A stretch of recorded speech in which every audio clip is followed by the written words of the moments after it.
जय श्री राम, जय बागेश्वर धाम सरकार। दोस्तों स्वागत है आपका हमारे YouTube channel good to success में। दोस्तों आज हम आपको एक ऐसा टोटका बताने जा रहे हैं जो कि शत्रु का काल है।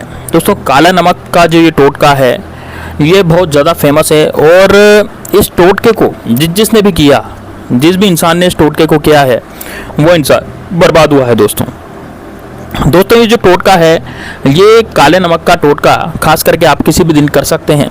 इसमें कोई दिन फिक्स नहीं है कि भाई इसी दिन ये टोटका करना है। दोस्तों कई बार क्या होता है, हमारे शत्रु जो हैं वो बहुत ज़्यादा परेशान करते हैं हमें, लेकिन ध्यान रखिएगा ये वाला टोटका इतना पावरफुल है दोस्तों कि आप छोटे मोटे लड़ाई झगड़े के लिए इसका प्रयोग ना करें। इसका प्रयोग मात्र उस शत्रु के लिए करें जो शत्रु आपके जान के पीछे पड़ गया है। मतलब कि आप कितना ही समझाएं या फिर आपका पीछा ही नहीं छोड़ रहा, ऐसा शत्रु जो होता है उसके लिए ये प्रयोग आप कर सकते हैं। दोस्तों यदि ये आप प्रयोग करते हैं तो इस प्रयोग को करने के मात्र से शत्रु या तो दुनिया से उड़ जाएगा या फिर से किसी लायक नहीं बचेगा, वो किसी का कुछ बिगाड़ने के लायक भी नहीं बचेगा और खुद को बचाने के प्रयत्न में ही खत्म हो जाएगा। तो दोस्तों शुरू करने से पहले मेरा आपसे निवेदन है कि आपने यदि चैनल को सब्सक्राइब नहीं किया तो कर लें और कमेंट बॉक्स में जय श्री राम, जय बागेश्वर धाम सरकार जरूर लिखें। दोस्तों कमेंट बॉक्स में जब आप एक बार जय श्री राम, जय बागेश्वर धाम सरकार लिख देते हैं तो आपके जीवन में बागेश्वर धाम बालाजी की कृपा निश्चित रूप से बनती है।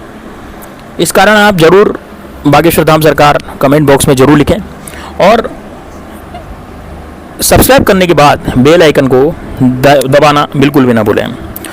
दोस्तों ऐसी जानकारी जो हम आपको देने जा रहे हैं ना, ये इतनी ज़बरदस्त है कि यदि मान लीजिए आपने इसका प्रयोग कर लिया, यानी मंगलवार और शनिवार को यदि इसका प्रयोग कर लिया तो इतना ज़्यादा पावरफुल हो जाता है कि शत्रु जो है, जो आपको परेशान कर रहा है, वो शत्रु इस दुनिया में नहीं रहेगा। दोस्तों इतने मतलब ये मान लीजिए कि आपका पीछा छोड़ देगा, आपका रास्ता भूल जाएगा और आपके पास दिमाग लगाने से बेहतर वो अपनी खुद की सोचेगा।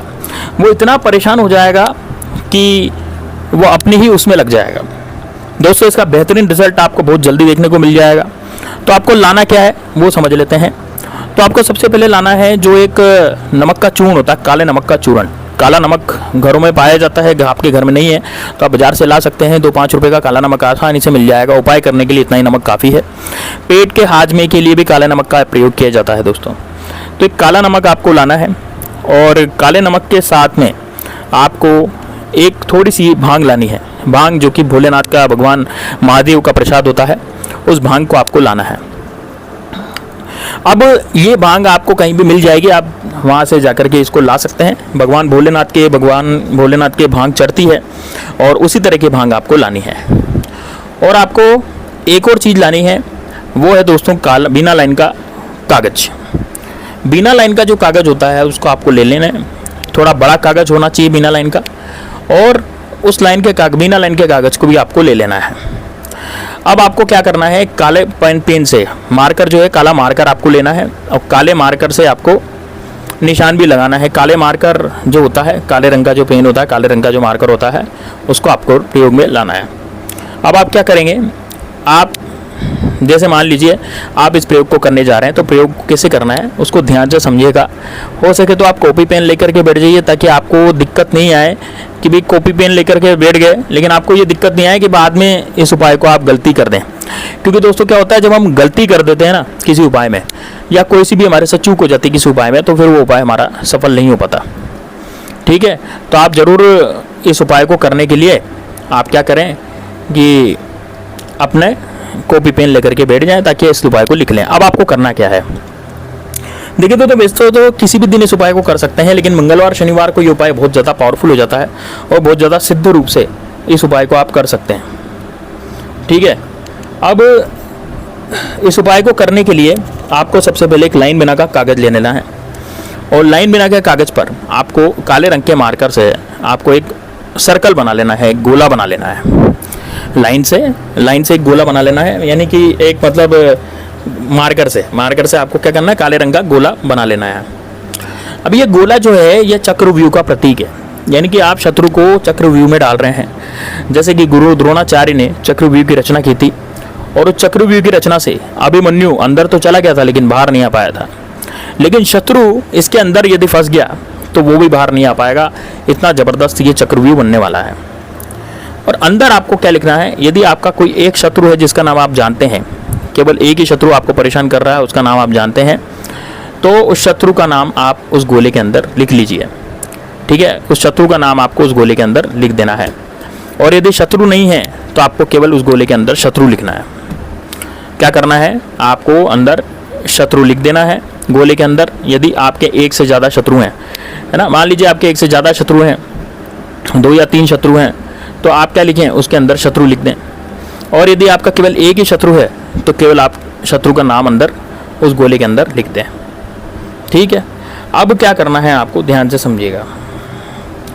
अब आपको करना क्या है कि जो शत्रु आपने लिखा, गोले के अंदर लिखा, उस गोले के अंदर आपको थोड़ा सा काला नमक डाल देना है उस शत्रु के ऊपर। यानी कि आपने जो शत्रु का नाम लिखा या फिर आपने केवल शत्रु ही लिखा, तो उस पर आपको केवल क्या डाल देना है, काला नमक आपको उस पर डाल देना है।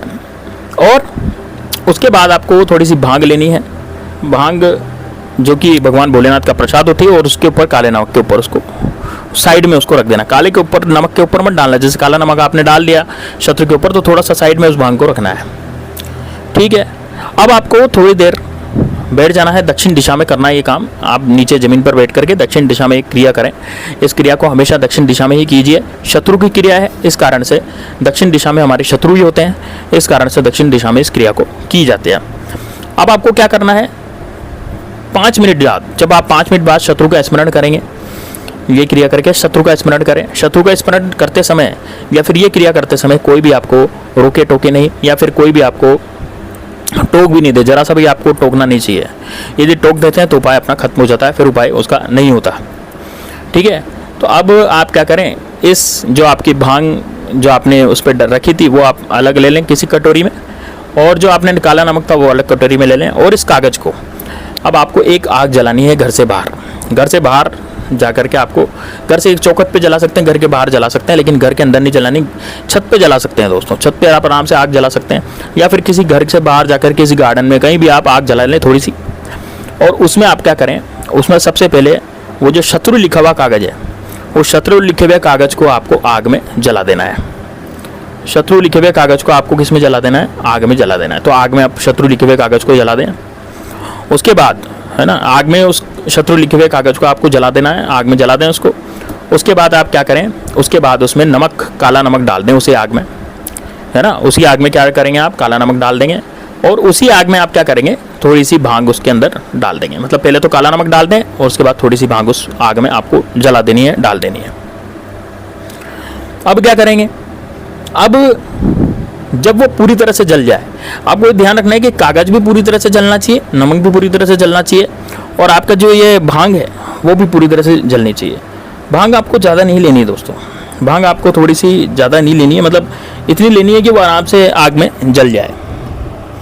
ठीक है, अब उससे क्या होगा, उससे उसी समय शत्रु का अस्तित्व खत्म होने लग जाएगा। अगर शत्रु आपका कुछ अहित करने की सोचेगा भी सही, तो फिर उससे डबल उसका नुकसान होगा। जिस ढंग की उसकी सोच होगी, अगर आपको शारीरिक नुकसान पहुंचाने की वो कोशिश करता है तो उसको भी शारीरिक नुकसान होगा। आन बान शान में अगर वो नुकसान करने की कोशिश करेगा तो उसकी आन बान शान में भी नुकसान होगा। और आर्थिक दृष्टि से आपको नुकसान पहुंचाने की कोशिश करेगा तो उसका आर्थिक नुकसान भी होगा। तो धीरे धीरे वह किसी लायक नहीं बचेगा, वो आर्थिक दृष्टि से यानी पैसे कौड़ी के संबंधी की दृष्टि से भी वो कमज़ोर हो जाएगा। साथ में शारीरिक बल भी उसका घटेगा, मतलब कि उसको कोई बीमारी या कोई कुछ भी उसको हो सकता है। ठीक है, तो आर्थिक नुकसान तो होगा ही, साथ में उसको शारीरिक नुकसान भी होगा। तो दोस्तों धीरे धीरे वह दुनिया से भी उठ सकता है। तो ये दोस्तों बहुत ज़्यादा पावरफुल क्रिया है, और इस क्रिया को जब आप करेंगे मंगलवार या शनिवार को शाम के समय इसको करना है 5 से 7 के बीच में, यानी सूर्यास्त होने के बाद भी इसको नहीं करना, और सूर्य उदय के बाद भी ना, शाम संध्या वेला के समय इसको करना है। यदि जब शाम पड़ती है 5 से 7 का समय जो संध्या वेला का होता है, उसमें आपको इसको करना है। और इस उपाय को करने के बाद आपको वापस जब ये पूरी तरह से जल जाए तो इसकी जो राख होती है, उस राख को आपको कहीं बाहर जाकर के चौराहे पर फेंक देना है। ठीक है, क्या करना है, राख को जब ये पूरी तरह जल जाए तो उसकी राख बचेगी, उस राख को आपको चौराहे पर जाकर के फेंक देना है, या किसी तिराहे पर जाकर के फेंक देना है। दोस्तों चौराहे पे इसलिए फेंका जाता है ताकि 4 रास्ते वहाँ से गुजरते हैं, जो लोग वहाँ से गुजरे हैं या फिर 4 रास्ते वहाँ से जा रहे हैं, तो जो भी निगेटिविटी होती है वो कंफ्यूज हो जाती है कि किधर जाएं, तो उनको रास्ता मिल जाता है किधर भी जाने का, वो किधर भी जा सकती है। तो चौराहे तिराहे पर इस तरह की चीज़ों को फेंका जाता है, ठीक है। तो दोस्तों ये वाला उपाय ज़रूर कीजिएगा, ये बहुत बढ़िया तंत्र शास्त्र का उपाय है। आपने एक बार कर लिया तो आपके जीवन में जो शत्रु हैं वो सारे के सारे शत्रु नष्ट हो जाएंगे, कोई भी शत्रु आपका बाल भी बांका नहीं कर पाएगा। तो दोस्तों मिलते हैं नेक्स्ट वीडियो में। कमेंट बॉक्स में जय श्री राम जय बागेश्वर धाम सरकार जरूर लिख दीजिएगा दोस्तों, इससे आपकी ऊपर बालाजी की कृपा होगी। मिलते हैं नेक्स्ट वीडियो में, तब तक के लिए जय श्री राम जय बागेश्वर धाम सरकार, हर हर